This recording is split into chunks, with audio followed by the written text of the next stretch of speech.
캐나다 총리가 미 도널드 트럼프 대통령의 관세 폭탄 발표를 하루 남겨두고 폭탄 선언을 했습니다. 그런데 마크 총리 연설 직후에 미국 내에서는 한국에 긴급 도움을 요청해야 할지 모른다고 했는데요.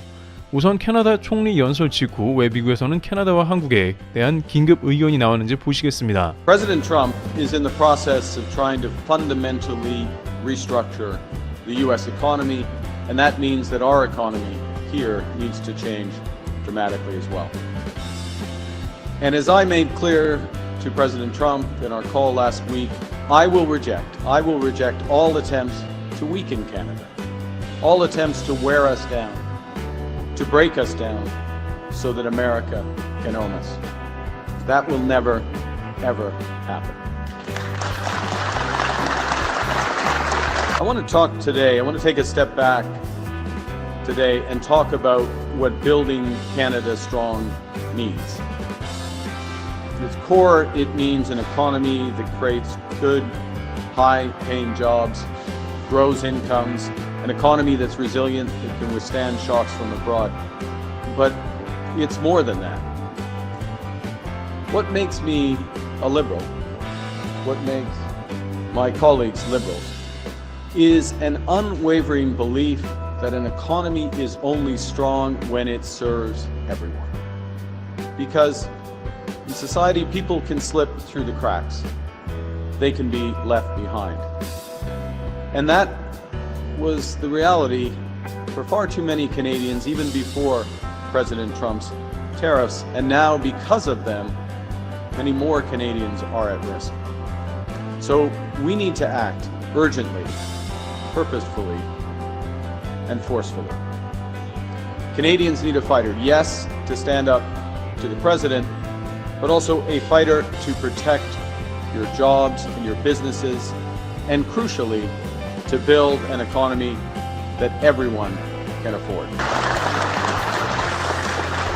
All right, we'll be taking 15 minutes of the media delegation's questions, starting with Bloomberg. Hi, Mr. Carney, Brian Platt with Bloomberg. There's been a few reports over the past few days about what the Trump administration may do tomorrow, including the possibility of 20% tariffs on the entire world. Does the government have any communication? Measures, so we will put in place retaliatory measures if there are additional measures put against Canada tomorrow. We are going to be very deliberate in terms of the measures we take to fight for Canada, fight against these unjustified measures by the U.S. administration, but also to protect, to have that minimal impact in Canada. Now, I'm going to use a specific example. Paul and I were discussing earlier today this great company, which produces a number of buses for the United States using, in many cases, U.S. components, and so the need for New Flyer remains competitive and all the subsidiary remains competitive. That's smart. That's smart from the Canadian perspective, and that's the kind of approach this government is taking.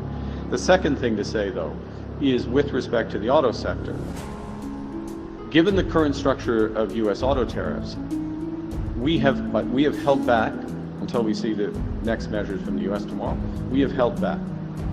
But we will not disadvantage Canadian producers and Canadian workers relative to American workers.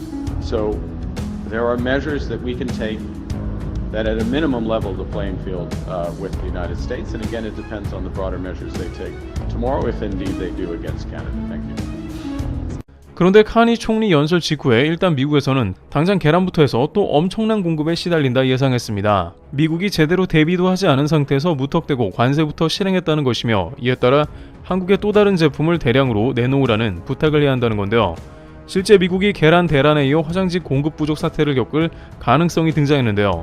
트럼프 행정부가 화장지와 페이퍼 타월 생산에 필수적이라는 캐나다산 침엽수 목재에 관한 관세를 인상하는 방안을 추진하고, 이게 곧 반영되기 때문이죠. 복수의 외신에 따르면 트럼프 행정부는 현재 14% 수준인 캐나다 침엽수 목재 관세를 무려 27%까지 인상할 계획이며, 추가 관세가 부과될 경우 50%를 넘어설 가능성도 있습니다.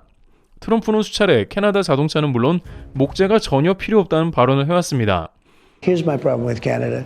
Canada was meant to be the 51st state because we subsidize Canada by $200 billion a year. We don't need their cars. We don't need their lumber, but we don't need their lumber.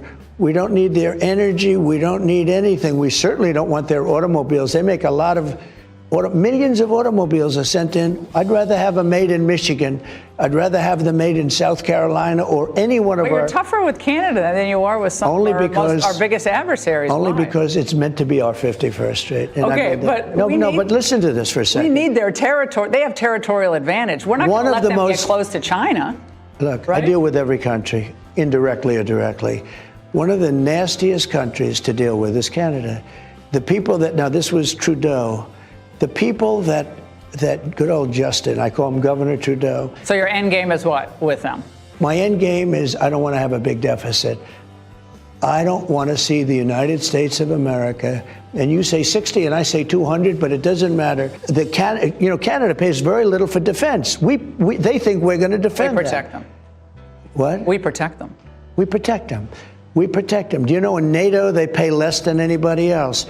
They don't give any. They give us nothing, and they are the worst people to negotiate with of everybody. They had the 그러나 캐나다산 침엽수 목재에서 추출되는 표백 펄프는 미국 내 표준 화장지의 약 30%로 일반 페이퍼 타월의 50%를 차지하는 핵심 원료인데 관세 인상이 현실화되면 재료비 상승으로 일부 펄프 공장의 가동이 중단되거나 생산량이 줄어들 가능성이 매우 높다고 합니다. 업계에서는 이로 인해 화장지 및 페이퍼 타월 가격이 급등하는 것은 물론 코로나19 팬데믹 당시와 같은 화장지 대란이 다시 재현될 수 있다는 우려를 하는 겁니다.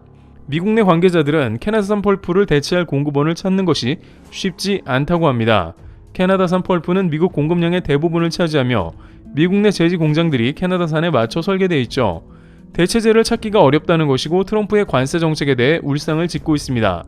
실제 캐나다 퀘벡주 한 목재 가공업체 관계자는 미국이 우리가 예뻐서 목재를 사가는 게 아니다라면서 캐나다산 펄프 제품이 미국 공장과 최적의 조화를 이루기 때문이라고 말했습니다. 하루아침에 미국의 화장지 제조 공장 등이 망해 나가는 우려가 발생해버린 겁니다. 트럼프 대통령은 관세를 올리면 미국 공장에서 화장지를 많이 생산해 일자리가 늘어난다고 하지만 미국 공장이 캐나다산 펄프를 사용한다는 기본적인 지식조차 없냐는 지적이 쏟아지고 있습니다. 게다가 조치 이후 미국 소비자들의 생활 필수품 가격이 급등할 가능성이 높으며 이에 따라 벌써부터 많은 이들은 화장지를 창고에 쌓아두려는 등 사재기 기미도 보인다고 합니다. 미국에서는 캐나다 펄프 수입이 줄어들 경우 완제품을 다른 나라에서 가져오면 된다고 하는데요.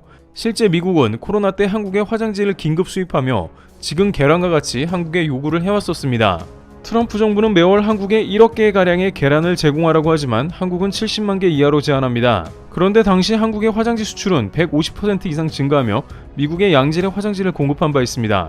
그러나 한국산 제품에 대해서도 관세를 벼르고 있어서 결국 미국 내 화장지 가격은 여전히 높을 것이고 해외에서 완제품 화장지를 수입하는 것은 높은 물류비까지 더해져 제대로 공급이 안 될 가능성이 크다는 것입니다.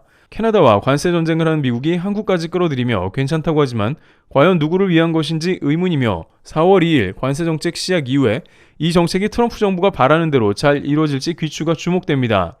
여기서 잠시 구독자분들과 가족을 위해 좋은 특가 행사 소개시켜드리도록 하겠습니다.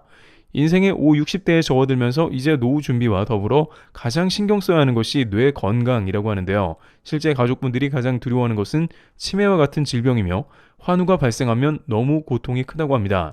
정신적, 육체적인 괴로움은 물론이고 매월 수백만 원의 경제적 비용이 따르기 때문이죠. 나이가 들어가시는 부모님이 하루가 다르게 점점 다른 모습을 보이실 때 안타까운데요. 특히 깜빡깜빡 무엇을 잘 잊으시는 모습은 세월의 무상함을 느끼게 합니다. 좀 더 위중한 병세로 발전하지 않을까 걱정되는 게 사실이고 본인조차 그런 증상을 겪기도 하는데요. 이는 뇌의 인지력에 관한 문제라고 하는데 포스파티딜세린은 뇌 건강을 위한 성분이며 뇌세포막을 구성하는 중요한 요소라 하네요. 그런데 이는 뇌 기능을 유지하며 인지력 개선의 필수 성분이지만 체내에서 합성되지 않게 별도의 섭취가 필요하며 포스파티딜세린을 섭취 시 노화 인지력 개선에 도움을 줄 수 있습니다. 실제 65세에서 78세를 대상으로 한 실험에서 12주 후 인지력 개선이 나온 것이 확인되었습니다. 따라서 이에 도움 줄 만한 건강식품이 출시되었는데 그 과정은 매우 어려웠다고 하는데요. 포스파티딜세린 425g을 얻기 위해서 대두 100kg을 추출해야 하는 과정을 거쳤으며 이를 위해 미국산 프리미엄 대두 원료를 선별하여 80%의 순도 제품을 만들었습니다. 오늘 소개해드리는 파마코 브레인 PS는 하루 섭취량 100%를 충족하는 제품이며 돌싱폼의 미우새 등 국내 지상파 방송에도 홍보되고 홈쇼핑에서도 완판되는 등 인기리 판매 중이라고 합니다. 구독자분들 본인의 뇌 건강을 위해서나 부모님, 지인들을 위해 좋은 선물이 될 것 같습니다. 후기에 부모님을 위해 선물했다가 효과가 좋았다며 꾸준히 계속 주문한 분도 계시고 저희 역시 주변 분들에게 선물해 드렸더니 매우 만족해 하셨습니다. 피레블튜브 구독자 특별 프로모션 가격으로 일주일만 진행하며 하루 한 포로 평생을 지켜내세요. 한 박스를 구매하면 한 박스를 더 드리는 1+1 특별가 구매는 아래 고정 댓글의 링크를 통해 부탁드리겠습니다. 피레블튜브였습니다. 감사합니다.